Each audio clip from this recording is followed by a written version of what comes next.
오늘 마지막 강의입니다만 오늘은 우리보다 좀 힘든 사회, 어려운 사회 문제에 대해서 우리가 어떻게 도울 수 있는가 이런 것에 대해서 좀 생각을 하겠습니다.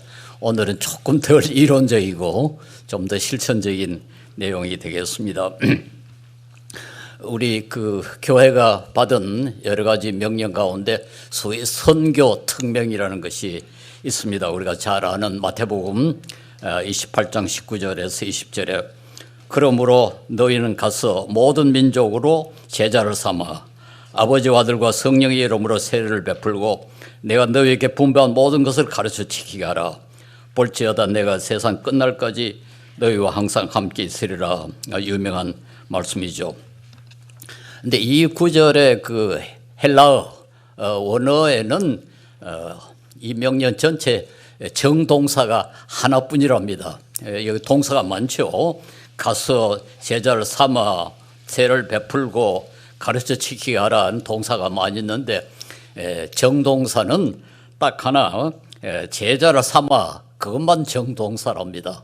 그리고 다른 동사는 영어에서 분사라 그러죠. 그러니까 정동사를 도와주는 그 동사 이런 걸 분사라고 그러는데 다른 동사는 다 분사고 정동사는 제자 삼는 거 그렇습니다. 이 선교한다는 말은 제자 삼는 거다. 예수님의 제자 만드는 거다.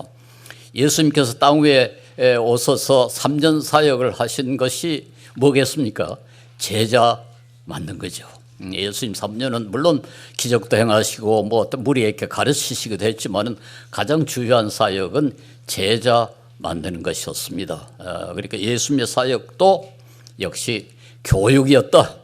그리고 우리 선교도 역시 넓은 의미로 제자 만드는 거니까 결국 교육이다. 그렇게 말할 수 있지 않겠나 그렇게 생각합니다. 그래서 초대교회의 기본 사역도 역시 교육이었습니다. 가령 디모데후서 1장 11절에 보면은 내가 이 복음을 위하여 바울 자신을 말합니다. 선포자와 사도와 교사로 세우심을 입었노라. 바울 사도가 하나님으로부터 받은 위치가 뭔가 하니까 선포자, 말씀을 선포하고 사도와 교사, 가르치는 일을 그런 임명을 받았다. 그 다음에 에베소 4장 11절에 보면은 교회 중요한 일꾼들에 대해서 그가 어떤 사람은 사도로, 어떤 사람은 선지자로, 어떤 사람은 복음 전하는 자로, 어떤 사람은 목사와 교사로 삼섰으니 여기도 교회의 가장 중요한 사역자들이 모두 가르치는 사람이었습니다. 그렇지 않습니까? 목사, 교사, 복음 전하는 자. 그래서 우리 기독교는 교육의 종교다. 이렇게 말할 수 있지 않나 그렇게 생각하는데요. 제가 이 기독교를 교육의 종교라 하는 가장 중요한 이유는 기독교는 계시의 종교이기 때문에 교육의 종교다. 그렇게 설명을 합니다. 이걸 조금 설명을 할 필요가 있는데요. 계시의 종교가 왜 교육의 종교냐? 가령 우리가 말씀을 성경 지식을 갖는데 그 지식이 어디서 나왔냐? 이게 내 속에서 스스로 나왔느냐? 내가 스스로 깨달은 거냐? 아니면 바깥에서 왔느냐? 이게 중요하죠. 그런데 바깥에서 들어왔다. 그게 바로 이제 계시라는 말이에요. 계시라는 건 하나님이 자기의 뜻을 우리에게 나타냈었다. 그런 뜻 아닙니까? 그런데 만약에 우리가 이미 알고 있으면 하나님이 나타내실 필요가 없어요. 우리가 아는 걸 뭐 하려고 하나님이 나타내시겠습니까? 그러니까 우리가 갖고 있지 아니하기 때문에 하나님이 나타내셨단 말이에요. 이게 계시의 종교란 말은 정보가 바깥에서 들어왔다. 그러니까 내 속에서 나온 것도 아니고 내가 개발한 것도 아니고 내가 창조한 것도 아니고 그런 의미에서 바깥에서 들어와서 내 것으로 만들었으니까 이게 교육의 종교다 이렇게 말하는데 제가 좀 구체적으로 예를 들어서 설명을 하겠습니다. 덴마크의 유명한 철학자 가운데 한 사람이 키르케고르라고 좀 연세가 조금 많은 분은 많이 들었을 겁니다. 이 좀 실존주의 철학으로 아주 유명한 분인데 이분이 아주 독실한 기독교인이었습니다. 그가 쓴 책 가운데 아주 유명한 책이 철학적 단편이라 하는 책이 있는데요. 그 철학적 단편이라는 책에 한 챕터, 한 장이 있는데 제목이 스승으로서의 소크라테스와 스승으로서의 하나님, 이런 그 제목을 가지고 있는 장이 하나 있어요. 아주 재밌지 않습니까? 스승으로서, 즉 교사로서, 교육자로서의 하나님과 교육자로서의 소크라테스. 이건 조금 이제 철학 강의가 또 조금 나오겠습니다. 우선 소크라테스부터 시작을 하겠습니다. 소크라테스는 어떤 생각을 했는가? 이제 뭐 플라톤이나 플라톤과 소크라테스가 거의 비슷합니다. 플라톤이라는 철학자가 글을 쓴 것이 거의 대부분 소크라테스의 대화니까요. 소크라테스 직접 쓴 책은 남아있질 않습니다. 오직 그 제자 플라톤이 쓴 책에 보면은 가르치는 사람이 소크라테스로 되어 있어요. 그래서 두 분의 철학이 이제 같다 이렇게 말할 수가 있는데, 플라톤은 혹은 소크라테스는 어떻게 생각했는가 하니까, 사람은 이 세상에 태어나기 전에 일종의 영혼의 상태로, 불교의 영향이 좀 있었다고 그래요. 힌두교. 영혼의 상태로 그 저세상, 전 세상에 살았을 때, 그때는 모든 것에 대한 이데아, 관념, 이런 걸 가지고 있었다. 가령 우리가 이 컵이라 그러면 이건 컵 아닙니까? 그러나 내 마음속에 멘탈 픽처, 컵에 대한 관념이 있단 말이에요. 컵에 대한 생각이 있지 않습니까? 그걸 이제 이데아라고 그러는데, 사람은 모든 중요한 것에 대한 이데아를 저 세상에서는 가지고 있었다. 그런데 이 세상에 육체를 입음으로, 지난번에 제가 이야기했습니다. 육체는 천한 거라고 봤거든요. 육체가 모든 걸 타락시킨다고 그렇게 봤으니까, 그 영혼이 육체를 입음으로 다 잊어버렸다. 이데아를 다 놓쳐버렸다.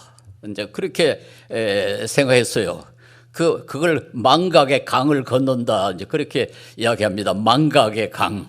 이데아 모든 이데아를 다 망각해버렸다. 잃어버렸다. 그 강 이름을 레이테 강이라고 그럽니다. 망각의 강이라는 그런 이름을 갖고 있습니다. 그래서 이제 우리 신학하시는 목사님들은 아실 겁니다만, 그리고 철학에서 이제 그 헬라 말로 진리를 알레테이아라고 그러거든요. 알레테이아 하는데 그 레이테란 말이 나오지 않습니까?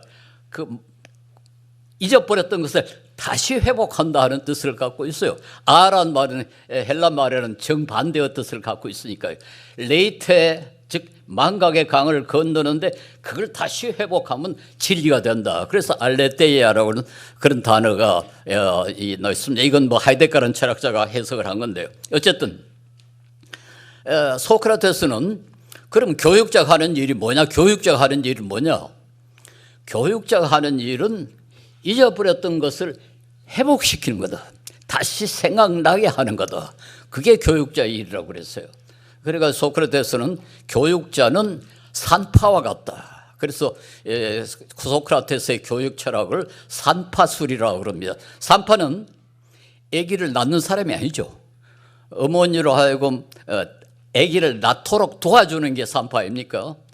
교육자는 뭐 하는 사람인가 하니까, 제자로 하여금 그 레이테 강을 건너올 때 잊어버렸던 것을 다시 회상하게 하는 것, 다시 깨닫게 하는 것이 교육이다.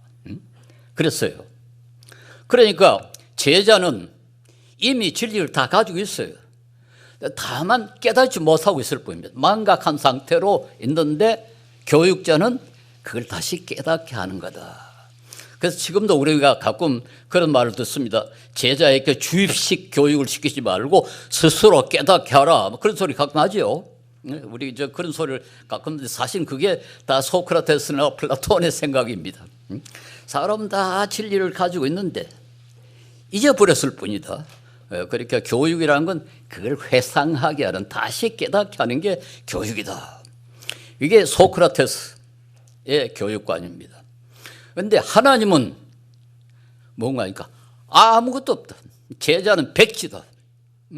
이 백지란 말은 영국의 철학자 존 로크라는 사람이 쓴 말입니다. 그 사람은 이제 그 경험주의자이기 때문에 모든 건 경험으로부터 오는 거지 우리가 타고난 거 없다, 이제 그렇게 주장하는 사람이에요. 그래서 그걸 주장하면서 그가 사용한 말이 라틴어로 타뷸라 라자, 여기에 뭐 제가 썼습니다. 화이트 페이퍼 void of all characters. 알파벳 글자가 하나도 없는 백지다. 예, 그러니까 이 세상에 들어와서 경험을 통해 가지고 정보가 들어와서 우리가 지식을 갖는다. 이게 존 로크의 생각이고 어떤 데 그게 이제 성경의 가르침이라 그렇게 말할 수 있어요. 우리 기독교는 사람은 진리를 타고나질 않는다. 진리는 하나님으로부터 바깥에 들어와야 된다. 그러니까 그것 때문에 제가 기독교는 교육의 종교다. 본질적으로 기독교는 교육의 종교다. 스스로 깨닫는 종교가 아니고 그건 불교가 그렇습니다. 불교는 묵상을 하고 뭐 참선을 하고 하면 스스로 깨닫는다고 그럽니다. 그런데 우리 기독교는 그런 걸 인정하지 않는다. 그래서 서양에서 철학에 이제 그 두 조류가 있는데 하나는 소위 합리주의자라고 전에 제가 설명을 했습니다. 이 합리주의자는 데카르트 같은 사람인데 이런 사람은 우리가 플라톤하고 비슷해요. innate ideas, 생득적 개념, 생득적 관념. 생득이란 말은 태어날 때 이미 가지고 있는 관념이라 그래서 생득적 관념이라고 그렇게 말합니다. 논어에 보면 공자도요. 공자도 생이지지라는 말을 써요. 생이지지. 날 때부터 다 알고 있다. 이 세상에 생이지지가 가능하다고 공자는 가르쳤어요. 자기는 생이지지가 아니라 그랬어요. 공자는 자기 자신 상당히 겸손했어요. 그러나 사실은 생이지지가 가능할 거다. 그런 말은 있어요.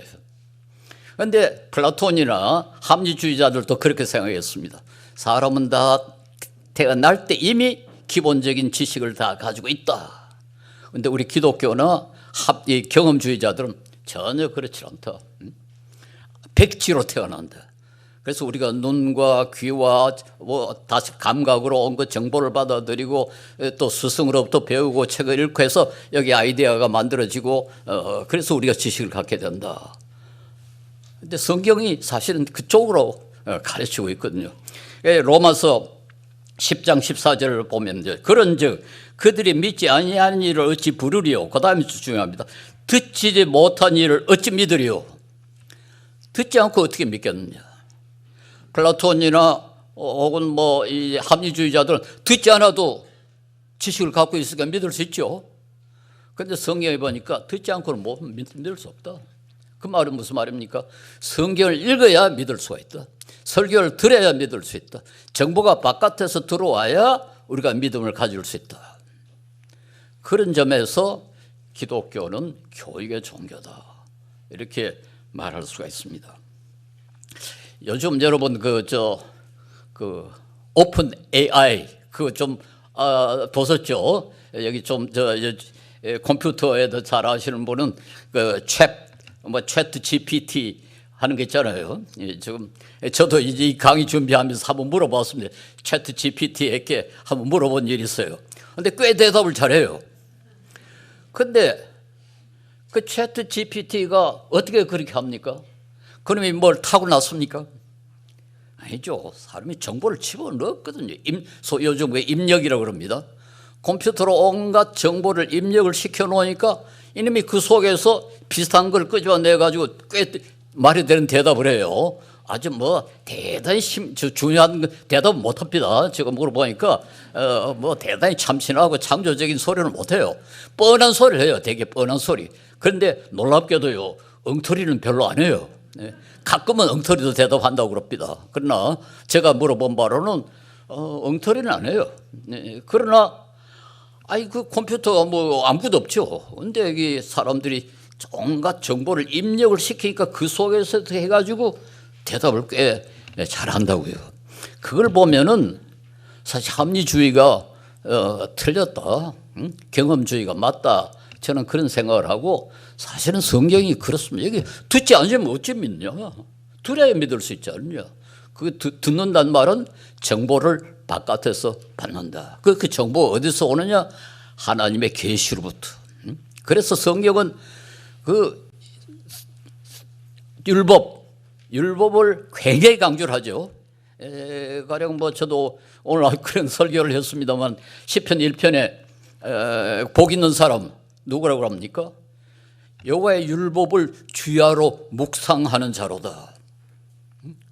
그 사람이 복이 있다고 그럽니다. 율법을 묵상하는 자. 그 성경은 이 하나님의 말씀, 성경, 율법 굉장히 중요하게 생각합니다. 그래서 그 디모데후서 3장 16절에 15절 16절에 그렇지 않습니까? 성경이 우리로 하여금 구원을 받게 한다. 구원을 얻으려면 성경을 읽어야 된다. 그게 종교개혁이 제시한 거고 우리가 지금도 그렇게 중요하게 생각하지 않습니까? 그 말은 기독교는 교육을 받아야 된다. 즉 바깥으로부터 들어야 되고 배워야 되고 그래서 교육의 종교다 이렇게 우리가 말할 수 있습니다. 그런데 또 우리 역사적으로 보면은 처음에 사도들이 이 복음을 전파할 때에 그 지역이 어떤 지역이었습니까? 헬레니즘이 지배하던 지역이었습니다. 지중해 연안에. 근데 헬레니즘이라는 그 문화는 교육뿐 아니라 학문의 문화라 그렇게 말할 수 있죠. 철학을 굉장히 중요하게 생각하던 그런 문화적 환경에서 복음을 전파하게 됐습니다. 가령 뭐 우리나라나 중국이나 인도나 거기서 복음을 전파했더라면 좀 달라졌을 거예요. 거기에는 그 학문을 굉장히 중요시하는 그런 문화에서 복음을 전파하려니까 이제 어떤 문제가 생겼느냐. 아니 철학자들이 그 사도들의 가르침에 대해서 말도 안 되는 소리 하지 마라. 그렇게 비판을 한단 말이죠. 바울 사도가 아테네 가서 그때 철학자들하고 논면을 했지 않습니까? 근데 철학자들이 바울 사도 보고 아니 엉터리 말도 안 되는 소리 한다. 아주 저 사람 돌았다. 그렇게 도전을 했단 말이에요. 그때 바울 사도도 학자였거든요. 그분은 구약 성경에서 학자고 그 시대에 소위 참 대학을 다 졸업한 다소란 지역이 그때 아주 대학이 있던 도시인데 상당히 공부를 많이 한 사람인데 아니 헬라 철학자들이 무식한 놈이라고 그렇게 한단 말이에요. 그렇게 했을 때 초대 교회 교부들 즉 사도와 및 그의 제자들은 도저히 이래서는 안 되겠다. 우리 기독교가 그렇게 엉터리가 아니다 하는 것을 굉장히 강조를 했어요. 그걸 우리가 역사적으로 변증론자들이라 그럽니다. 영어로 아폴로지스트라고. 그 상당히 많은 학자들이 기독교 그렇게 엉터리 종교가 아니다. 이거 봐라. 얼마나 합리적이고 얼마나 괜찮으냐 하는 걸 지적을 했어요. 그 때문에 우리가 위대한 교부들을 많이 배출했습니다.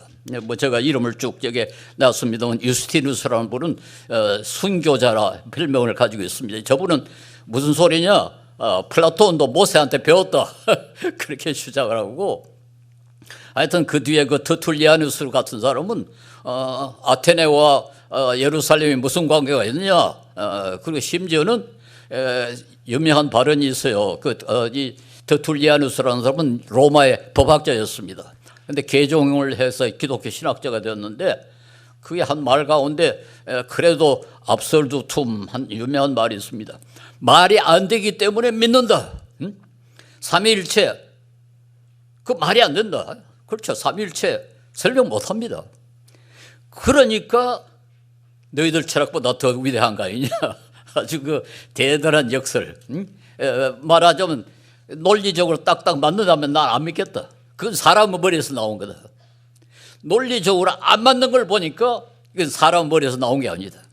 그러므로 믿을 가치가 있다. 아주 대단한 아규먼트죠.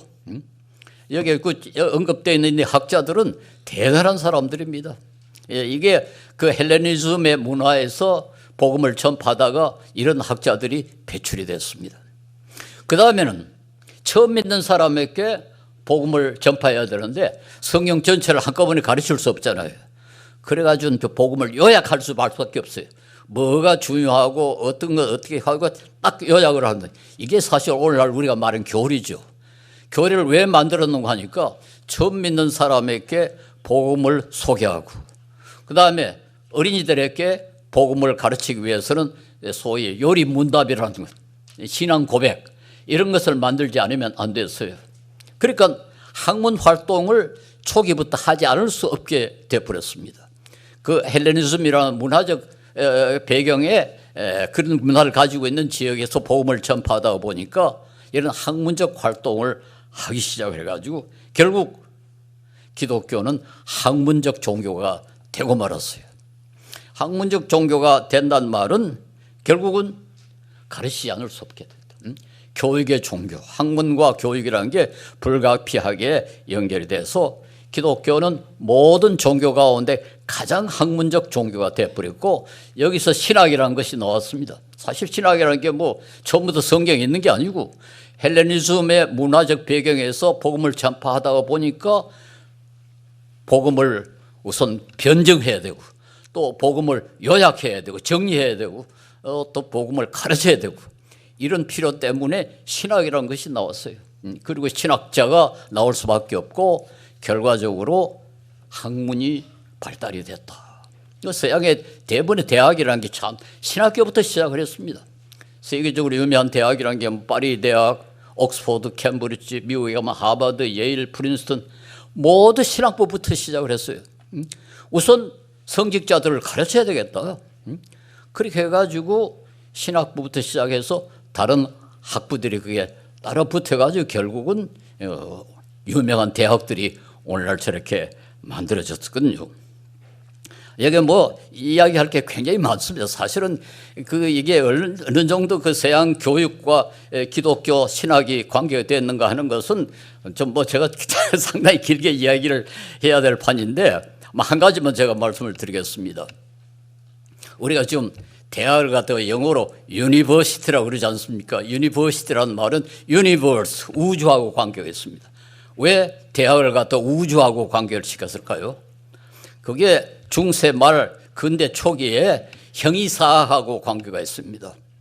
모든 존재하는 것에 대해서는 첫째 존재론, 좀 어려운 말입니다만 존재하는 것에서 논하는 존재론이 있고 존재론은 모든 학문의 인트로덕션 기본이라고 그랬어요. 그걸 갖다가 보편 형이사학이라고 그랬습니다. 메타피지카 유니버살리스 혹 게네랄리스 모든 것을 상대하는 형이사학. 그리고는 구체적인 형이사학을 세 개를 만들었어요. 온 존재하는 걸 셋으로 나누었는데 뭔가 그러니까 정신적인 것, 영혼, 물질적인 것, 그 다음에는 신, 이 세 가지로 나눴어요. 이게 합쳐야 유니버스가 된다는 겁니다. 정신, 물질, 하나님. 그래가지고 이걸 메타피지카 스페시피카라고 그랬습니다. 스페셜 메타피직스. 그래가지고 그 신에 대한 거는 신학이고, 그다음 물질에 관한 건 소위 코스몰로지라고 그러는데 그걸 그때는 의과대학이라고. 물질적인 건 의과대학이에요. 그 다음에 정신적인 것은 법과대학. 처음에는 그렇게 시작했습니다. 그래서 대학이란 이 세 과목이, 세 부가 있어야 유니버시티라는 이름을 가질 수 있습니다. 정신, 물질, 신. 그래가지고 이 세 학과 가운데 하나도 없으면 유니버시티라는 이름을 붙일 수가 없었어요. 참 신기하죠. 독일어는 그걸 상당히 충실해가지고 독일에는 모든 유니버시티에 신학부가 있습니다. 신학부가 없으면 유니버시티라는 이름을 붙일 수가 없어요. 의과대학이 없으면 붙일 수가 없어요. 법과대학이 없으면 안 돼요. 세 학부가 있어야 유니버시티라는 이름을 붙일 수 있습니다. 그래가지고 공과대학 예를 들어서 이 독일에 가는 네덜란드에 가면 공과대학이 굉장히 유명한 공과대학이 있죠. 뮌헨이라든가 아켄이라든가 델프트라든가 유명한 공과대학이 있는데 그걸 그 나라에는 뭐라고 부르는지 압니까? 고등학교라고 부릅니다. 호흐슐레. 독일 말로 테크니시의 호흐슐레라고 합니다. 아니 수준은 대학보다 더 높아요. 사실은 굉장히 뛰어난 학자들도 많고 수준이 굉장히 높은데도 유니버시티라는 말을 안 붙이고 호흐슐레 고등학교라고 그렇게 부릅니다. 지금 네덜란드에서는 이제는 세상이 달라졌다 그래가지고 전 테크니컬 유니버시티라고 이름을 바꿔버렸습니다만 독일은 아직까지도 호흐슐레라고 불러요. 왜냐하면 신학과가 없으니까. 신학과가 없으면 유니버시티에 들어갈 수가 없어요. 그리고 서양 대학을 한번 보십시오. 옥스퍼드 대학의 그 배지가 뭔가 하니까 도미누스 룩스 메아, 주님은 나의 빛. 이게 완전히 기독교 아닙니까? 주님이 나의 빛이라고 되어 있으니까요. 하버드가 뭔지 압니까? 진리가 너희를 자유케 하리라. 응? 그래가지고는 서울대학이 처음 생겨들 때 이 두 개를 합쳐가지고는 하버드의 진리하고 옥스퍼드의 나의 빛하고 합쳐가지고 진리는 나의 빛 그렇게 만들었습니다. 짬뽕이에요. 좋은 걸 다 만들어요. 지금 사실 그게 다 기독교적 배경을 해서 하버드는 진리가 너희를 자유케 하려니 옥스퍼드는 주님은 나의 빛 이걸 합쳐가지고는 서울대학교는 진리는 나의 빛. 그러니까 기독교하고 아무 관계 없어 보이죠. 사실 이게 전부 기독교적인 배경에서 나온 겁니다. 최근에 뭐 총장이 이거 바꿔야 되겠다고 그런다고 그러는데 모르겠습니다만 어쨌든 제가 이런 길게 이런 소리를 하는 이유는 이 서양의 교육이 얼마나 기독교와 밀접하게 관계되어 있는가 하는 것을 말씀드리기 위해서 이렇게 합니다. 독일의 경우는 베를린 대학은 2차 대전 이후에 설립됐는데도 불구하고 신학과가 있습니다. 다만 이 프랑크푸르트 대학만은 신학과가 없어요. 그건 유대인들이 돈을 내가지고 세웠해가지고 좀 독일에 유일하게 유니버시티라는 이름을 가지고 있으면서도 신학과가 없는 건 프랑크푸르트 대학 하나뿐입니다. 그 외에는 모든 유니버시티라는 이름을 가지려면 반드시 신학과가 들어가 있어야 돼요. 예, 뭐 너무 길게 이야기해서 죄송합니다만 어쨌든 이 교육 덕으로 이 나라들이 얼마나 번창했는가. 어느 나라가 제일 잘 사는가. 이건 사실은 이 소위 프로스페리티 인덱스라는 게 있습니다. 번영지수라. 영국의 그 레가툼 경제연구소라는 연구소가 해마다 세계 160 몇 개 대학을 대학이 아니고 과목 167개국을 상대로 해가지고 그 나라의 안전, 자유, 정치, 경제, 사회적 자본, 건강, 교육, 자동환경 하여튼 뭐래가 12개 이거 제가 다 언급을 하지는 않았습니다만 12개 조항을 조사를 해요. 그래가지고 그걸 종합해가지고 어느 나라가 잘 사는가. 뭐 경제적으로만 잘 산다 해가지고 이게 좋은 잘 사는 나라가 아니고 무슨 뭐 건강만 뛰어난다 해서 되는 게 아니고 모든 게 다 종합해서 잘 사는 나라가 그게 진짜 잘 사는 나라가 아니냐. 그래서 번영지수라는 걸 발표를 하는데요. 해마다 제일 번영한 나라가 10개국. 거기에 보면은 9개가 개신교 국가입니다. 딱 룩셈부르크 하나. 그게 뭐 9번째인가인데 룩셈부르크가 완전히 개신교 국가 아니에요. 그건 가톨릭이 아마 절반이 넘는 것 같아요. 그 외에는 다 개신교 국가들입니다. 제가 첫날 그 강의를 할 때 종교 개혁이 어떤 영향을 끼쳤는가 할 때 그 교육을 시작했다고 그걸 강조를 했지 않습니까? 이건 아주 분명합니다. 이 나라들이 뭐 때문에 잘 삽니까? 천년자원 거의 없습니다. 이 뭐 지금 잘 사는 그 북유럽에 천년자원 이렇게 뭐 제대로 나는 나라가 뭐 있습니까? 이제 최근에 뭐 석유가 노르웨이에서 좀 나고 뭐 또 천연가스가 네덜란드에서 좀 나고 했습니다만 그까지 별거 아니죠. 기후는 얼마나 나쁩니까? 저는 네덜란드에서 근 10년 살았습니다만 늘 비가 옵니다. 그걸 피다면 비가 와요. 그래가지고 우리 그 서양 사람들 인사할 때 뭐 굿모닝 뭐 굿텐 몰겐 그러잖아요. 그게 사실은 낚시가 좋았으면 좋겠다 하는 거기서 나왔대요. 왜 굿모닝 할까요? 좋은 아침. 어떤 게 좋은 아침? 햇빛이 쨍쨍 나는 아침. 그만큼 기후에 시달리는 나쁜 기후에 시달리는 지역입니다. 자연 환경이 좋은 게 하나도 없어요. 제가 살던 그 네덜란드는 국토의 한 4분의 1이 바다 수면보다 낮지 않습니까? 제가 살던 지역에는 옆에 운하가 지나가는데 운하 위에 배가요 공중으로 이렇게 지나갑니다. 우리 집 보면은 제가 살던 집 지붕보다도 그 수면이 높아요. 그런 나라에 삽니다. 계속 물을 퍼올려야 돼. 비는 계속해서 오죠. 그 풍채라는 게 본래 그 물 퍼올리는 역할을 했거든. 지금은 이제 펌프로 계속 물을 퍼올려야 됩니다. 아무 자원도 없고, 뭐 특별히 기후도 나쁘고, 정말로 뭐 좋은 조건이라는 게 하나도 없는데 어떻게 세계에서 가장 잘 사는 나라가 거기 다 몰려 있느냐? 인적 자원. 예. 다른 자원 가지고는 그렇게 잘 살 수가 없습니다. 유일한 자원이 인적 자원이고, 인적 자원에 그 사람들은 태어날 때부터 IQ가 높습니까? 전혀. 전 세계에서 IQ가 지금 제일 높은 나라가 싱가포르고 한국이 두 번째라고 그럽니다. 그러니까 유럽 사람들 우리보다 머리가 나쁩니다. 그런데 왜 그 사람들은 그게 더 잘 살까? 우리가 다른 설명을 할 수가 없습니다. 교육. 하여튼 기독교적 전통에 의해서 이 사람들은 아주 뛰어난 교육을 받았다. 그 교육이라는 게 단순히 뭐 과학, 기술 이런 것뿐만 아니라 성경적인 교육, 절제, 근면, 투명성, 공정성, 인권 존중, 민주주의.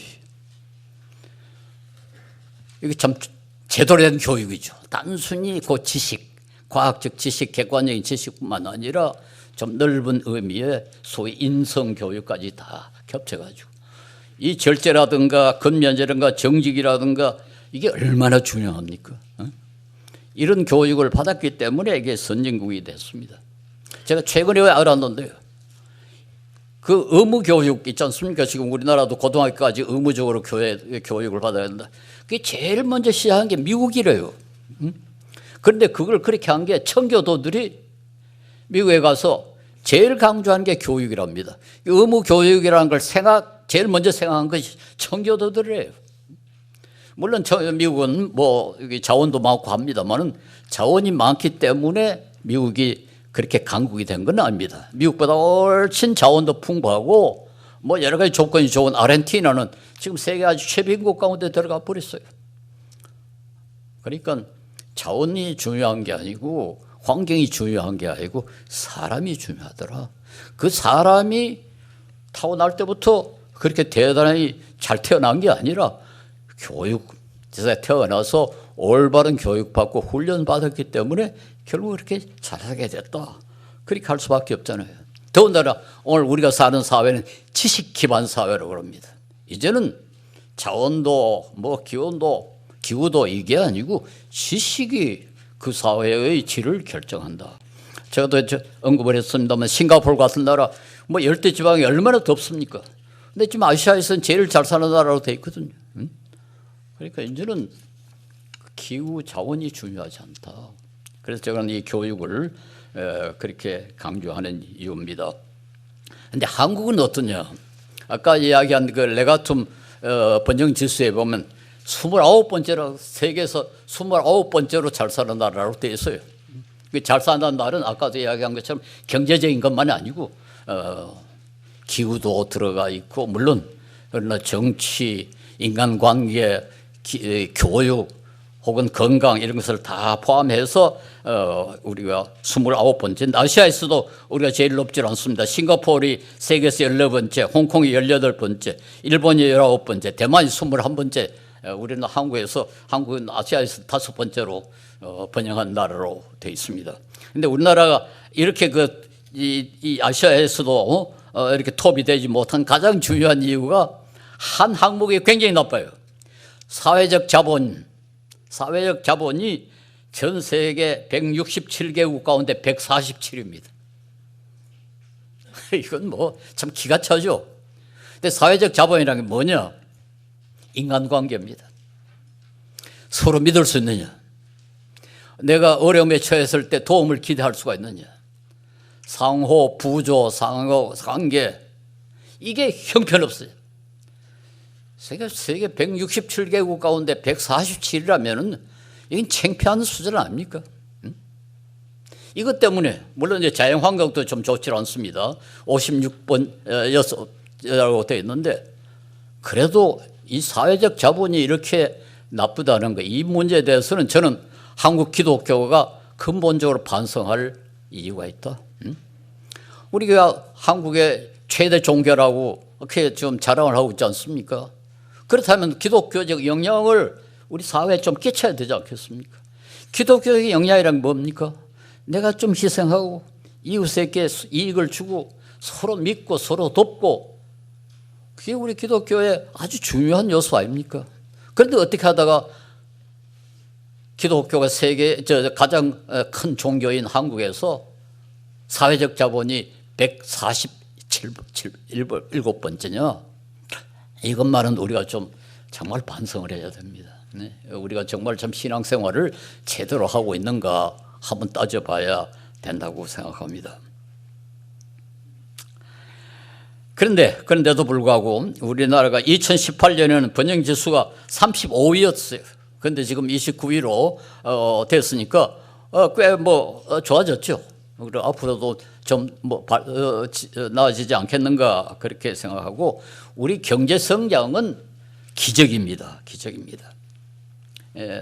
1960년대에는 우리나라가 아프리카의 가나나 나이지리아와 같은 수준인데 지금은 세계 10위권 안에 경제적으로 적어도 그렇게 돼 있죠. 그리고 우리나라가 1989년에 OECD 개발원조위원회의 회원국이 돼가지고 원조 받던 나라에서 원조하는 나라가 됐습니다. 이코노미스트라는 잡지에 보니까 한국을 from beggar to donor, 거지였는데 주는 나라가 됐다, 그렇게 표현을 했어요. 이 차트는 최근에 금년 초에 이코노미스트라는 잡지에 실린 걸 제가 좀 카피를 해왔습니다. 제가 한번 보세요. 지금 제일 위에 쫙 올라간 거 이게 한국이고, 그다음 빨간 게 중국이고, 그 밑에는 나이지리아하고 가나. 나이지리아, 가나는 거의 발전하지 못하고 있잖아요. 1960년대나 지금이라 그대로 남아 있습니다. 한국은 저렇게 올라갔어요. 그런데 저 위에 제목을 보세요. Miracles are rare. 기적은 드물다. 그러면 한국 같은 기적은 그렇게 잘 일어나지 않는다. 이게 왜 무슨 문제와 관계해서 이게 저 차트가 나온 거니까, 금년에 그 세계에서 아주 경제적인 대국이 될 야망을 가진 나라가 몇 나라가 있다, 그걸 소개하면서 한국처럼 그런 기적은 기대하지 마라, 그런 내용으로 저 기사가 나왔어요. 지금 인도와 인도네시아가 금년에 아주 대단한 야망을 가지고 있답니다. 한국처럼 한번 발전해보자. 그런데 그 제목에 보면 Miracles are rare. 기적이라는 게 한국 같은 기적이 그렇게 쉽게 일어나지 않는다, 그런 뜻이에요. 어쨌든 우리는 대단한 발전을 한 게 사실입니다. 그런데 뭐 때문에 이렇게 발전을 했을까? 한국 사람 아까도 이야기한 것처럼 아주 태어날 때부터 다른 민족보다 특별히 잘 그 재능을 가지고 태어난 게 아닙니다. 역시 교육 때문입니다. 한국이 무슨 자원이 그렇게 대단히 풍부합니까? 무슨 지리적 조건이 그렇게 좋습니까? 기후는 그렇게 나쁘지는 않습니다만 그렇게 다른 나라보다, 북유럽보다 더 좋은 건 하나도 없죠. 그런데 어떻게 하다가 한국이 저렇게 발전했을까? 이건 뻔합니다. 교육입니다. 아까 그 지수, 번영 지수에도 보면은 한국이 교육에 있어서는 세계 2위라고 되어 있어요. 그런데 1위가 싱가포르입니다. 싱가포르한 게 겨우 인구가 한 600만, 제대로 안 된 나라인데, 그 사실 나라 하기는 좀 서울의 절반도 안 되지 않습니까? 서울 한 절반 정도밖에 안 되지 않습니까? 그러니까 그거하고는 사실 나라를 하기는 좀 어려우니까 어떤 의미에서는 한국이 세계에서 교육이 가장 뛰어났다, 이렇게 말할 수밖에 없죠. 그러니까 객관적인 사실이 그걸 말합니다. 한국이 만큼 발전한 것은 교육 때문이다. 그런데 한국은 어떻게 하다 교육을 강조하게 됐냐? 첫째, 유교입니다. 유교라는 게 교육을 굉장히 강조를 하지 않습니까? 제가 여기 인용을 했습니다만, 유교에서 학자들이 제일 중요하게 읽는 책이 논어란 책 아닙니까? 사수삼경이라는 것도 있지만 사실 실제로 가장 영향을 많이 끼친 것은 공자의 논어입니다. 그 논어의 첫 문장이 배우고 때때로 익히면 또한 즐겁지 아니한가. 그게 논어의 첫 문장이에요. 당장 교육이죠. 그래서 유교 국가들이 다 좀 발전했지 않습니까? 대만, 홍콩, 일본, 싱가포르, 지금 베트남도 마찬가지입니다. 베트남도 본래 한자를 사용하던 그런 유교 국가인데 그 나라가 지금 굉장히 빨리 발전하고 있어요. 유교 국가들이 다 다른 서양 다음으로는 발전을 했습니다. 이 역시 교육 때문입니다. 그런데 제가 오늘 특별히 강조하려고 하고 싶은 것은 그것만 아니다.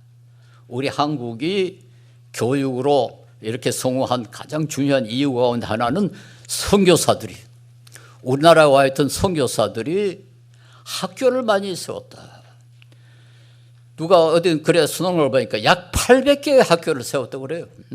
그 800개가 다 남아있는 건 아닙니다만 어쨌든 여기저기 그 선교사들이 전국에 세운 학교가 약 800개가 됐다. 그리고 그분들이 현대 교육 제도를 도입을 했습니다. 옛날에 우리나라 서당에서 하던 교육하고는 전혀 다른 교육입니다.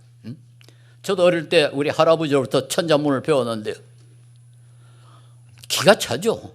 천지현황하고 하늘은 검고 땅은 광활하고 뭐 이게 무슨 소린지. 우주 홍행이라 우주는 넓고 황폐하다. 아니 6살짜리가 뭐 천지가 뭔지 우주가 뭔지 뭐랍니까? 네? 그런 걸 배웠어요. 만약에 오늘 학교 교육이 그따위로 했더라면 우리나라가 이만큼 발전했겠습니까? 선교사들이 와서 한글로 교육을 시키고 현대 교육을 도입해서 이런 교육 기반을 만들었습니다. 만약에 우리나라에 이화대학, 연희학당, 이화학당, 정신, 영신, 배제 이런 학당이 없었더라면, 그리고 이 학당들 가운데 연세, 이화, 배제, 숭실 같은 그런 기독교 대학으로 발전하지 않았더라면 과연 한국이 이만큼 발전했을까? 저는 불가능했다고 생각합니다. 그리고 이분들이 또 병원을 세웠지 않습니까? 세브란스라든가 대구 동산병원, 전주예수병원 병원을 서 한국 의학을 의료 수준을 높였습니다. 그래서 세계에서 한국은 교육에서는 2위, 그리고 건강에서는 3위입니다. 아주 압도적으로 우위에 있습니다. 이 시작을 누가 했느냐? 선교사들이 했습니다.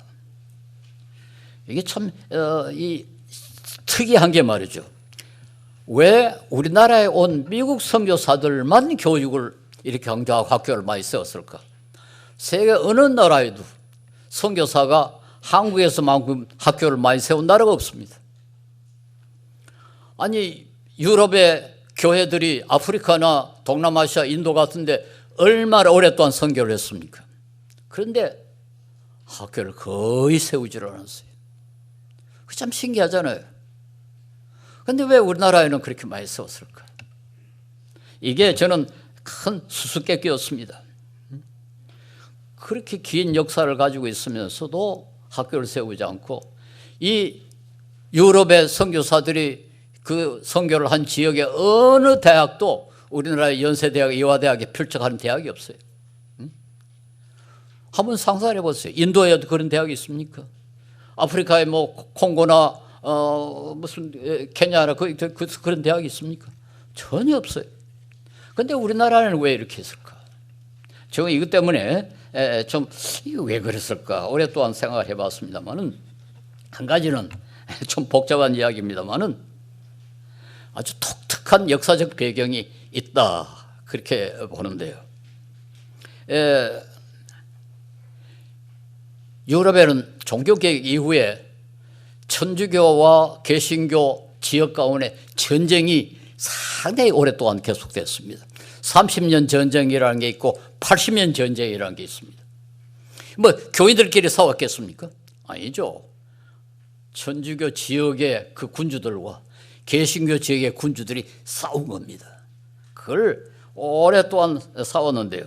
이걸 끝내기 위해서 조약을 맺은 것이 있는데, 그게 뭐 여러 가지가 있습니다. 여러 가지 조약인데 그 중에 하나가 아우구스부르크 평화조약이라는 게 1555년에 맺어졌습니다. 물론 교회들끼리 한 게 아니죠.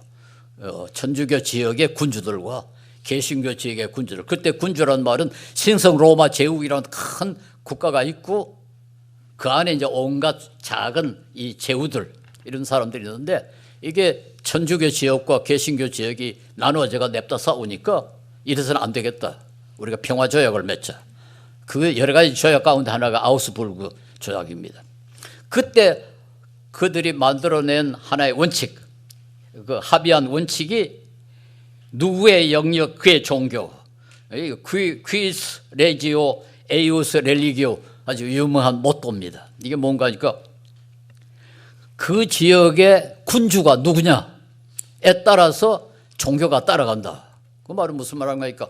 군주가 가톨릭 신자면은 그 지역은 가톨릭 지역이 돼버린다. 개신교 군주가 개신교이면 그 지역은 개신교 지역이 된다. 그런데 이미 개신교 지역에 있는 가톨릭 신자는 어떻게 하느냐? 이사를 가라. 이사 가는 걸 허락한다. 뭐 이민 가는 거죠. 이민. 또 가톨릭 지역에 있었던 개신교인들은 개신교 지역으로 이민 가도 된다. 그런 조약이었어요. 이게 아주 유명한 누구의 영역, 그의 종교 하는 모토입니다. 그런데 이게 뭐를 전제로 하는 거니까 국가는 교회를 보호해야 된다. 그런 것이 그 뒤에 깔려 있어요. 그때는 그걸 너무나 당연하게 생각했습니다. 국가의 가장 중요한 임무 가운데 하나가 교회를, 종교를 보호하는 거다. 그랬어요. 근데 이게 유럽의 문화로 굳어져 가지고 이게 어디까지 갔는가 하니까 식민지주의까지 갔습니다. 유럽이 인도네시아나 인도나 아프리카 여러 나라를 점령하지 않습니까? 식민지로 지배를 했거든요. 그러니까 선교사들도 같이 갔어요. 그런데 선교사들이 선교를 하려면은 정치적인 국가적인 보호가 있어야 된다. 이런 생각을 무언지 한 겁니다. 그러니까 이 정치 권력과 종교가 같이 간 겁니다. 그런데 만약에 교회가 학교를 세우면 어떻게 되느냐? 공부한 사람이 태어나가지고 독립운동한다. 독립운동. 반식민지 운동을 한다. 이게 사실은 교회는 의식하지 않았지만은 국가들은 의식을 했습니다. 식민 그 지배하는 그 관리들은 될 수 있으면 이 인민들을 교육시키지 말아야지. 교육시켜 놓으면 독립운동한다. 그러니까 은근히 압력을 넣은 겁니다. 교육시켜 놓으면 안 되거든. 그건 일본도 우리나라에 와서 한 것 마찬가지입니다. 일본이 우리나라에 와서 딱 세운 게 경성제국대학이라는 학교를 하나 세웠어요. 대학이라는 거. 근데 그건 한국 사람을 위해서 세운 게 아닙니다. 한국에 와서 공무원 하던 일본 사람들, 총독부 혹은 뭐 여러 가지 그 일본 식민지 지배에 필요한 그 공무원들, 이 사람들의 자녀들을 교육시키기 위해서 경성제국대학을 세웠어요. 그리고는 뭐 곁다리로 몇 자리를 한국 사람에게 준 거지 한국 사람 교육시키기 위해서 세운 거 아닙니다. 그런데 미국은 어떠냐? 미국은 한국에 대해서 한국을 식민지로 만들 생각이 전혀 없었습니다. 한국은 미국의 그 정치적인 관심은 전혀 없었어요. 그러니까 한국 사람을 교육 잘 시켰다고 해가지고 미국에 손해볼 거 하나도 없어요. 더군다나 또 일본이 비기독교적 국가거든요. 그러니까 한국에서는 오히려 이 식민지 세력이 식민지를 다스리는 그 세력이 반기독교적이 돼가지고 세계에서 유일하게 선교사와 기독교인들이 한쪽이 되고 식민지 지배를 항거를 하는 세계에서 유일합니다. 다른 나라는 다 교회가 좀 나쁜 표현으로 식민지주의 앞잡이 역할을 했어요.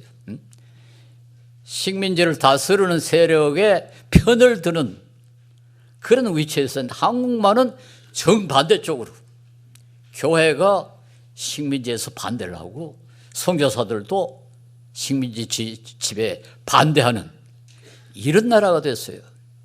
이건 전 세계에서 유일합니다. 자, 이게 우리는 하나님의 섭니다. 그렇게 생각합니다. 그래가지고 3.1 운동 때 우리 민족 지도자 33인 가운데 16이 기독교인이에요. 그때 우리 기독교인이 전 인구의 2%밖에 되지 않았습니다. 2%를 가지고 있는 기독교인 가운데서 독립운동, 3.1 운동 선언 그 선언한 33인 가운데 16을 배출했으니까 알 수가 있죠. 그 차이가 얼마나 큰가. 그리고 전국의 독립 만세의 운동을 50%를 기독교인이 주도를 했습니다. 그건 세계에 유례가 없습니다. 저의 처조부도 그 중에 한 분이고 결국 잡혀가가지고 워낙 고문을 많이 당해서 32살에 돌아갔습니다. 교회 장로였는데. 그러니까 특이한 역사를 우리가 가지고 있습니다. 그러니까 미국 선교사들은 한국 사람 교육시키는데 전혀 주저할 이유가 없어요. 유럽의 선교사들은 좀 교육시켜 놓으면 독립운동하는데 한가할 텐데 그러니까 주저했는데 한국에는 선교사들이 전혀 그런 두려움이 없었어요. 마음 놓고 학교를 세우고 마음 놓고 지도자를 키우고 여러분 그 덕을 우리가 보고 있습니다. 그 덕을. 이게 특별한 배경이죠. 특별한 배경. 그뿐입니까? 그 선교사들이 단순히 학교만 세운 게 아니고 또 이승만 같은 사람, 안창호 같은 사람 기독교인들을 유학을 시켰어요. 그 유학을 주선하고 장학금을 주선해가지고 그때 유학 간 사람들의 거의 대부분이 기독교인이었습니다. 그뿐입니까? 해방된 후에도 많은 사람들이 유학을 갔는데요. 그때도 기독교인들이 덕을 많이 봤습니다. 장학금을 얻고 입학허가를 받고 저도 그 중에 한 사람입니다. 저도 딱 우리 돈으로 100불 그때는 100불 이상 1분만 더 가지고 나와도 잡힙니다. 딱 100불밖에 가지고 미국으로 떠났는데 완전히 3년 동안 공짜로 공부하지 않습니까? 완전히 공짜. 그리고 심지어 어떤 학생들은 돈 벌어가지고 한국에 보내기까지 했습니다. 교회덕이죠. 교회덕. 사실은 저 같은 사람이 한둘이 아닙니다. 한국 교회가 이만큼 성장한 것에는 사실은 미국 선교사들이 뒤에서 도와줬지만은 실제로 일을 한 사람은 한국인입니다. 선교사들을 통해서 교육을 받고 선교사들 주선으로 유학을 하고 그분들이 돌아와가지고 한국 교회를 이만큼 세운 거죠. 그 뒤에도 계속해서 최근까지 한국의 많은 인재들이 미국에 가서 유학을 하고 그것이 오늘날 한국의 발전, 한국 교회 발전에 아주 크게 공헌했습니다. 심지어는 한국에서는 전혀 교회 문 앞에도 안 가봤던 사람이 미국에 가가지고 유학을 가니까 김치가 먹고 싶거든요. 그러니까 주일에도 김치 먹을 데 없나 보니까 교회밖에 없어요. 한국 교회. 그래가지고는 김치 먹으려고 교회 갔다가 신앙을 얻어가지고 지금 아주 중요한 역할을 하는 분들이 한둘이 아닙니다. 서울대학에도 그런 분이 꽤 많아요. 사실은 우리가 저는 미국에 대해서 상당히 그 비판도 많이 합니다만 우리나라가 오늘날 이만큼 있게 된 것에는 미국의 역할이 굉장히 중요하고 특별히 선교사들의 공헌, 특별히 교육을 위한 선교사들의 공헌 이거 절대로 우리 무시하면 안 됩니다. 그래서 우리나라가 이만큼 발전한 것에 대한 그 감사 이걸 우리가 잊지 말아야 되고 그리고 이제는 우리가 이 빚을 갚아야 되지 않냐? 우리가 사실은 이 선교사들의 이런 그 도움 때문에 이만큼 발전했다면은 그리고 특별히 그분들에게 교육의 공헌 때문에 이만큼 발전했다면 우리도 우리보다 못 사는 나라 우리가 미국에 다시 갚을 수는 없죠. 그 갚아야 되지 않겠는가 저는 그런 생각을 합니다. 그리고 우리나라는 이제 그럴 자격을 갖고 있다. 그런 의무만 갖고 있는 게 아니라 자격도 갖고 있다. 그렇게 생각합니다. 그 이유는 우리는 고난의 경험이 있어요. 우리는 식민지의 경험도 가지고 있었고 지독하게 가난했던 그런 경험도 갖고 있고 여기 앉아 계신 분들 가운데 아마 저처럼 그렇게 가난한 시절의 경험을 우리 앞에 계신 장로님 몇 분뿐일 겁니다. 저는요, 미국 사람이 보내준 그 구호품 입고 대학에 다녔습니다. 지금도 기억이 납니다만 코트가 없어가지고 그 미국 사람이 보내준 그 코트 입고 정말 참 우습죠. 병아리 우장성가처럼 그런 걸 입고 다녔어요. 미국의 덕을 본 사람들입니다. 그리고 미국 덕으로 유학도 하고 그런 그 혜택을 받은 우리는 가난의 경험도 있고 또 가난으로부터 탈출한 경험도 있고 민주화, 독재 이 경험도 다 가지고 있고요. 그리고 또 문맹률 세계에서 최저로 만든 그런 경험도 있고 하여튼 이 어려운 나라를 도울 수 있는 모든 경험, 모든 과거를 우리는 가지고 있습니다. 이런 경험과 자격, 의무 이걸 다 고려하면은 우리도 마땅히 미국 선교사들처럼 어려운 나라를 도와야 되지 않겠는가 그렇게 생각합니다. 우리가 배은망덕해서는 안 되죠. 사실 제가 미국에 가서 뭐 이런 얘기해서 죄송합니다만 첫 학기에 첫 1년 동안 공부 열심히 했습니다. 해가지고는 1학년 끝에 되니까 반에서 2등을 했어요. 그래가지고 그 다음 해 장학금을 신청을 하려면 성적이 좋아야 되거든요. 그러니까 2등을 했으니까 뭐 충분히 장학금 신청할 자격이 있겠다. 그래가지고 장학금을 신청을 했는데 1등 한 사람이 미국 학생인데 장학금을 신청을 안 해요. 왜 안 하느냐 그랬더니 물어봤더니 아니 내가 장학금을 신청을 안 해야 대학을 안 받아야 가난한 나라에 온 학생들이 한 사람이라도 더 장학금을 받지 않겠느냐 그런단 말이에요. 그때 제가 얼마나 충격을 받았는지 몰라요. 내가 공부를 잘해서 장학금을 받는 게 아니로구나. 내가 빌어먹는 거로구나. 제가 평생에 그렇게 자존심 상해 본 일이 없습니다. 그래가지고 나머지 2년 동안 장학금 한 푼이라도 적게 받으려고 얼마나 고생을 했는지 몰라요. 하여튼 일이란 일은 다 했습니다.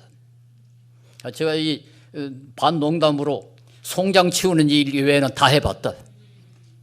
좀 뺑기 칠하고 여름에 그 필라델피아의 더운 그 기후 속에 풀 깎고 식당에 가서 접시 닦고 화장실 청소하고 쓰레기 치우고 하여튼 안 해본 게 없습니다. 한 푼이라도 장학금 적게 받으려고. 나무 빚을 진다는 것, 다른 사람의 신세를 진다는 게 이게 얼마나 힘드는 건지 몰라요. 제가 네덜란드에 가서 어떤 제 친구가 손부모가 돈이 없어서 고생한다 그랬더니 학교에서 호출을 했어요. 너 왜 그 어려운데 신청을 안 하느냐, 장학금 신청 안 하느냐, 너 힘든다니까 오늘부터 장학금 주겠다. 안 받겠습니다. 주겠다. 안 받겠습니다. 한바탕 싸우고는 그분이 그래요. 너처럼 교만한 놈 처음 봤다. 그러더라고요. 그래서 제가 솔직하게 그랬어요. 제가 교만해서 그런 거 아닙니다. 열등감 때문에 그렇습니다. 내가 이 나라에 와서 공부 잘했다는 표시도 없고 지금 방금 왔는데 내가 공부 잘했다고 장학금 주는 게 아니지 않습니까? 내가 가난한 나라에서 왔기 때문에 준다는 거 아닙니까? 나는 그런 동정 못 받겠습니다. 그래가지고 하는 수 없이 학교에서 저를 조교로 만들었어요. 제가 뭐 조교 자격이 있습니까? 그 나라 말도 아직까지 제대로 못하는데 이 녀석은 돈을 주면 안 받을 것 같다. 일을 시켜야 되겠다. 그래가 저게 어떨결에 조교가 됐습니다. 그래서 가만히 따져보니까 제가 할 일이 있어요. 도서관에 책을 주문하는 일, 철학책을 주문하는 일을 그거 하라 그랬대. 가만히 따져보니까 저는 그 화라나 독일어, 불어, 뭐 영어, 불어, 독일어는 제가 좀 말은 못하죠. 그러나 읽을 수는 있었거든요. 그런데 책 주문하는 데는 읽는 건 그렇게 어렵지 않습니다. 철학지에 뒤에 그 서평이 나오는데 학술지에 보면 꼭 뒤에 새로 나온 책을 그건 읽을 수가 있거든요. 그걸 보고 이 책은 살 가치가 있다. 그걸 결정하는 일이니까 그건 하겠다. 그래서 제가 조교가 됐습니다. 저는요 다른 사람 신세진다는 게 너무너무 힘들고요. 그 대신 나에게 신세를 베푼 사람에게 너무너무 감사하고요. 반드시 갚아야 된다. 저는 우리 한국 교회가 갚아야 된다고 생각해요. 우리가 너무 많은 신세를 졌습니다. 그렇다면 이 갚지 않는 것은 비언망덕이죠. 비언망덕. 그런데 우리 선교사들이 지금 사실은 뭐 우리나라에 온 미국 선교사들의 영향을 받아서 그런지 학교를 많이 세웠어요. 지금 2014년 한국선교연구원이 조사한 바에 하면은 우리 선교사들이 외국에 세운 학교가 810개입니다. 뭐 최근에 더 늘어났을지 모르겠어요. 신학교가 389개, 방과후 학교가 183개, 초등학교가 104개, 중고등학교 155개, 대학이 44개, 직업훈련소가 35개. 상당히 많이 세웠죠. 그리고 2008년에 이 학교들의 연합체가 파워라는 교육협력재단이라는 게 만들어졌습니다. 이건 모든 대학은 다 포함되어 있지 않고 그래도 어느 정도 규모를 갖춘 12개 대학과 대개 회원이고 정회원이고 4개 대학이 준회원으로 되어 있습니다. 그래가지고 우리나라에 교수를 파견하고 장학금을 지불하고 컨퍼런스 같은 걸 개최하고 그런 역할을 하고 있습니다. 제가 지금 이사장으로 일을 돕고 있는데요. 재정이 너무 부족해가지고 사실 제 기능을 못하고 있습니다. 그런데 우리가 이 어려운 나라를 도울 때 미국 선교사들이 우리나라에서 하는 그 방법을 그대로 적용할 필요는 없어요. 그동안에 사회도 바뀌어졌고 또 상황도 다르고 우리의 능력도 다르고 그래서 저는 지금의 주어진 상황에 어떻게 하면 가장 도움이 되는 일을 할까 연구를 하고 노력을 해야 된다고 생각을 합니다. 지금 전 세계 절대 빈곤, 요즘은 절대 빈곤이라는 건 하루에 미국 돈 1불 90전 이하로 사는 사람을 절대 빈곤에 속한다고 그렇게 말합니다. 그래서 전 세계 절대 빈곤에 속한 사람은 전체 인구의 10분의 1 정도가 된다고 그럽니다. 20년 전에는 3분의 1이었어요.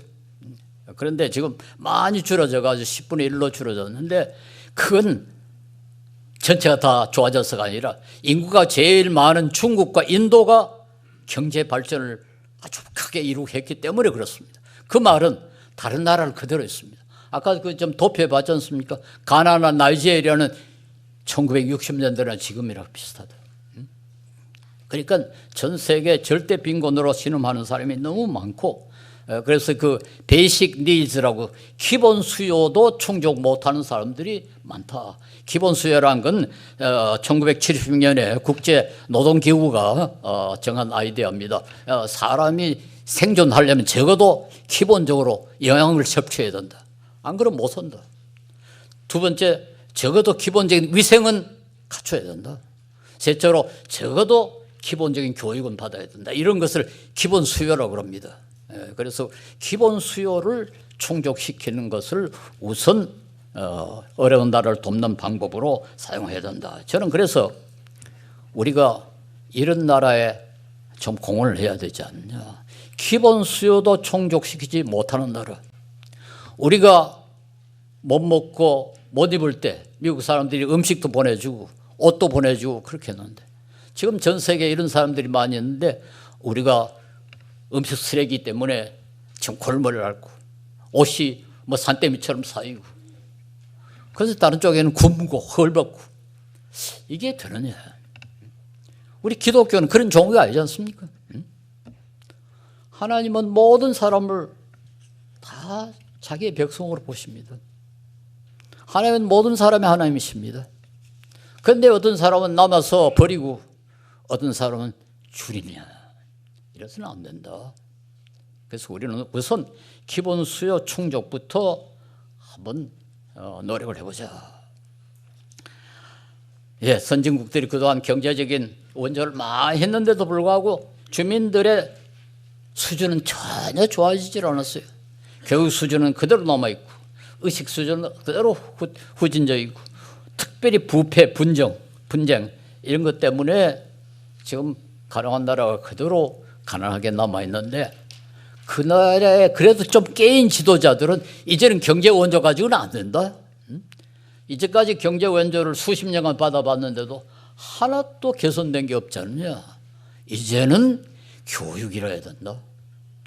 그렇게들 합니다. 의식을 바꿔야 되고 교육수준이 높아져야 이게 달라지지 단순히 돈만 가지고는 안 된다. 저는 이 말에 귀를 기울여야 된다고 생각합니다. 이거 우리가 그렇게 경험했지 않습니까? 우리가 그렇게 지지리도 못나고 가난했는데도 불구하고 이만큼 발전한 것은 교육 때문이라면은 아프리카나 동남아시아의 어려운 나라들도 마찬가지가 아니겠는가. 그래서 우선 의식 수준을 좀 바꾸고 기본적인 교육을 시켜야 되지 않겠느냐. 저는 그렇게 주장합니다. 그래서 우선 그분들에게 가서 위생교육도 좀 시키고 그 잘못된 전통도 좀 바꾸고 그리고 기본적인 생활을 할 수 있도록 적정 기술도 좀 보고하고 그 기초적인 것부터 가르치고 그다음에 조금씩 수준을 높여가지고 뭐 대학에까지 이르러야지 뭐 대학 교육부터 시작해가지고 된다고 생각하지를 않습니다.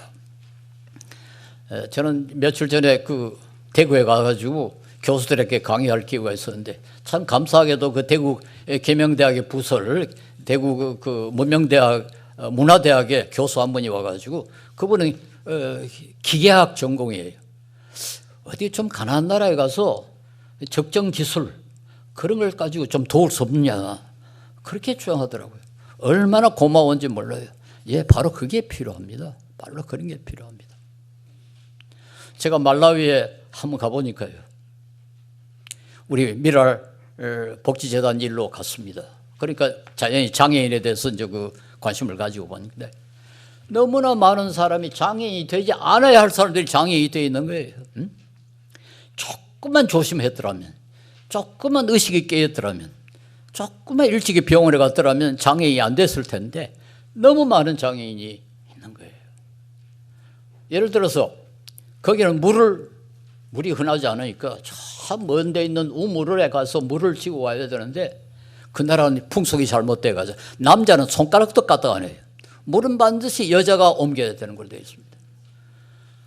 그러니까 먼 길에 한 번 간 김에 물을 많이 퍼오기 위해서 우물에 가서 물을 잔뜩 퍼가지고는 그 다른 부인들이 있으니까 머리에 올려줘요. 이놈을 이고 중간에 쉴 수가 없어요. 쉬면 올려줄 사람이 없으니까 끝까지 갑니다.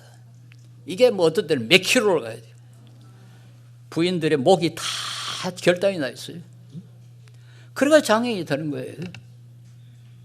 그러니까 조금이라도 그걸 좀 바꿔주면은 남자들이 좀 물을 좀 옮겨주고 그렇게 하면은 장애인이 훨씬 줄어들 텐데 그걸 못하는 거예요.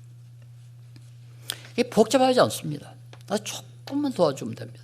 그래서 우리 김용진 선교사라고 뭐 제가 잘 아는 선교사인데 그분은 요새 남자들 교육시킵니다. 한국의 물찌개를 그대로 물찌개는 뭐 그 나라에 있는 자원으로 얼마나 만들 수 있잖아요. 그래가지고 남자들한테 양쪽에 이제 물 한 통씩 들어가지고 좀 어려운 사람들에게 좀 갖다 줘라. 그러면 500원 주겠다. 그 남자들 좀 교육시키고 있어요. 그게 필요합니다. 그게 필요해요. 조금이라도 의식이 좀 깨이게. 그 다음에는 이 음악집에 거기서 먹고 자고 하는데요. 요리도 집 안에서 합니다. 그 돌멩이 3개 얹어 놓고 거기에다 냄비를 얹어가지고 불을 떼거든요. 이게 연기가 꽉 차가지고 모두 지금 비염에 코에 병이 걸려 있어요. 응? 그 연기가 꽉 차 있으니까요. 그래가지고 좀 구멍 좀 뚫어가지고 거기다 바람 공기 좀 나가게 해라. 연기 좀 나가게 해라. 죽어도 말 안 들어요. 죽어도 말. 응? 그런 사람들의 의식을 바꿔야 됩니다. 그래야 그 사람들이 뭐 우선 생존을 할 수가 있고. 그리고 그 나라 국민들의 상당 부분이 하루 한 끼밖에 못 먹어요.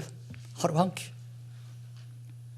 조금이라도 더 우리가 도와주면은 그 가난에서 그 고통에서 벗어날 수 있습니다. 제가 좀 사진을 보였는데 좀 이야기가 좀 깁니다만 금세기 초에 뭐 여러분 교회 아마 김수지 교수라고 우리 남성은혜교 교인이죠.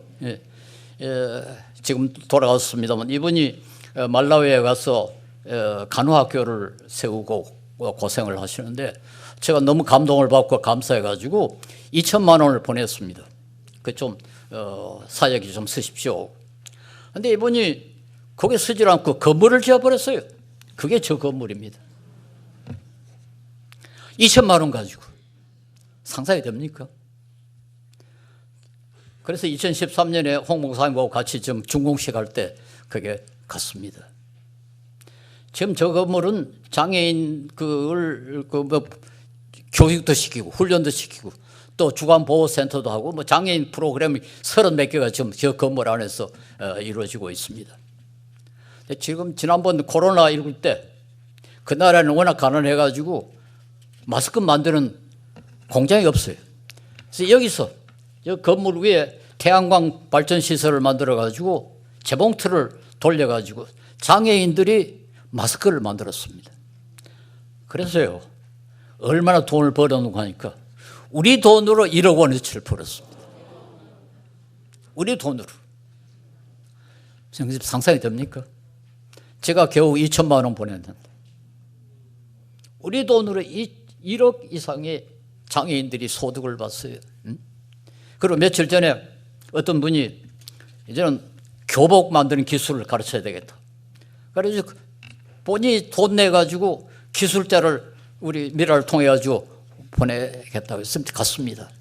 가서 장애인들에게 그 중고등학생들 교복 만드는 그 기술 가르쳐가지고 거기서 전국 학생들 그 나라는 수도에도 교복 만드는 재봉틀이 없대요. 우리가 조금만 도와주면 2천만 원 가지고 저런 결과를 가져왔다. 예, 고담 사진 한번 보내주십시오. 저건 제가 지금 기아대책 그 이사장으로 있을 때 1,600만 원, 1,500만 원을 보냈습니다. 이건 뭐 제가 무슨 상을 받아가지고 그 돈에 그 일부를 갖다가 보냈는데요. 570개의 책걸상을 그거 가지고 샀어요. 그 아이들이 그동안 그전에 땅바닥에 앉아가지고 공부를 했습니다. 근데 겨우 1,500만 원 가지고 전교생이 책걸상을 갖게 됐어요. 그러니까 아이들이 얼마나 좋아하는지요. 하여튼 뭐 학교에서 축제가 벌어졌다고 그래요.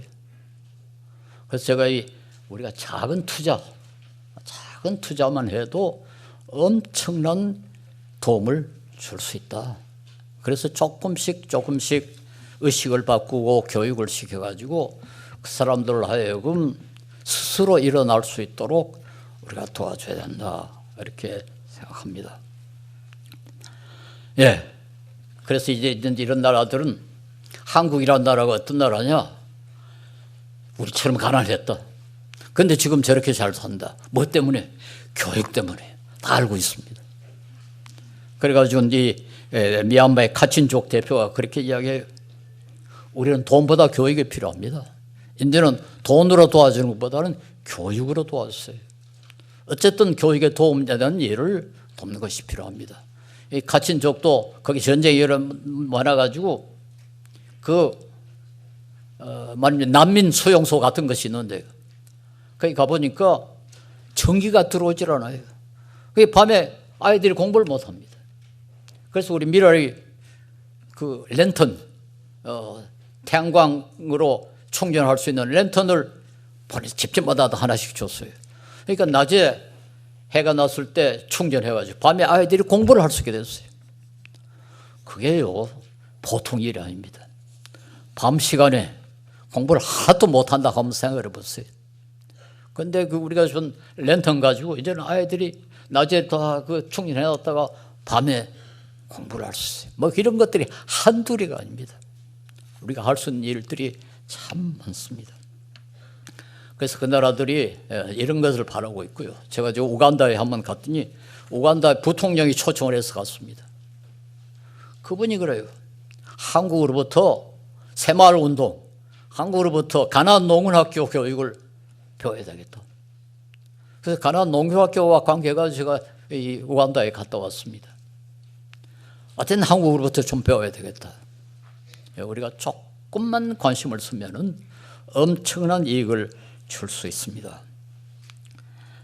우리 한국은 요즘 뭐 소위 그 K 팝 뭐 이런 거 가지고 좀 많이 알려져 있지 않습니까? 그리고요, 한국이 이상하게 한국 민족이 좀 진취적이고 모험적이랍니다. 깜짝 놀랐는데요. 전 세계에서 한 민족으로 가장 많은 나라에 가 있는 민족이 한국이래요. 나는 중국인 줄 알았어요. 근데 중국은 180개국에 나가 있는데 한국은 186나라에 나가 있답니다.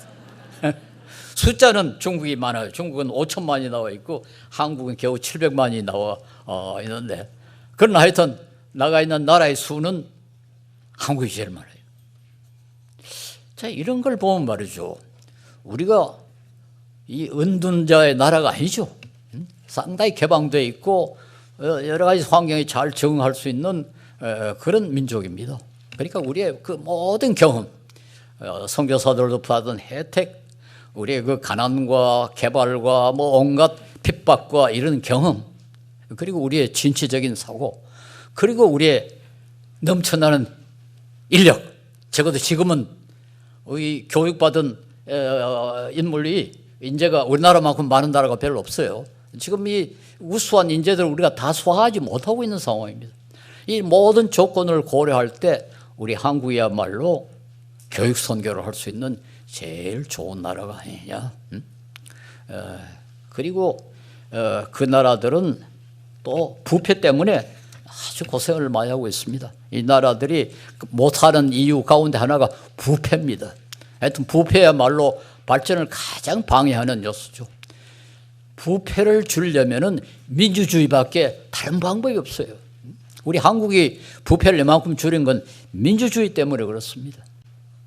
그래서 저는 뭐 저 첫날에도 제가 강조를 했습니다만, 민주주의는 기독교적 배경에서 나온 거다. 인간의 전적 부패와 인간의 그 기본 권리, 인권, 그것이 합쳐져 가지고 민주주의가 가능하고 필요하다. 그래서 우리가 성경적인 그 인간관, 그리고 성경적인 정의, 우리 하나님은 정의를 굉장히 중요시하게 하지 않습니까? 정의의 하나님이. 이런 교육, 이런 것들이 다 들어가야 이 나라들이 조금이라도 고통을 좀 감소할 수 있다, 고통이 좀 줄어들 수 있다, 그렇게 생각합니다. 그래서 저는 이게 하나님께서 준비하신 게 아니냐, 우리 민족을 준비하신 게 아니냐. 우리가 그동안에 너무 덕을 많이 보고 혜택을 받았는데 이제는 갚을 때가 됐고, 그렇게 갚을 수 있도록 또 능력도 하나님께서 주셨고, 우리 그래서 한국 교회가 한국을 대표해서 좀 전 세계에 은혜를 끼치는, 혜택을 끼치는 그런 일이 벌어졌으면 어떻겠는가. 여러분, 저는 이게 애국이라고 생각합니다.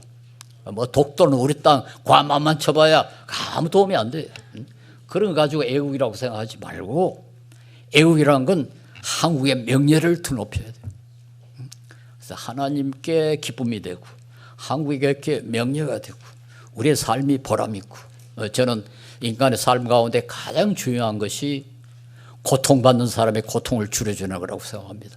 그래서 사실 좀 미랄 활동도 제가 하고 있고, 뭐 여러 가지 기부도 사실은 그런 이 점에서 하고 있습니다. 예수님이 하신 일이 뭡니까? 예수님은 이 세상에 더 잘 부자 되라고 오시지 않았습니다. 예수님은 아픈 사람 고치러 오셨어요. 고통당하는 사람 고통 줄이려고 이 세상에 오셨어요. 우리 그리스도인이 이웃 사랑한다는 게 뭡니까? 잘 먹고 잘 사는 사람 더 잘 살게 하는 거. 예. 뭐 그건 나쁜 건 아닙니다. 예. 즐기는 사람 더 잘 즐기게 하는 거 아니에요.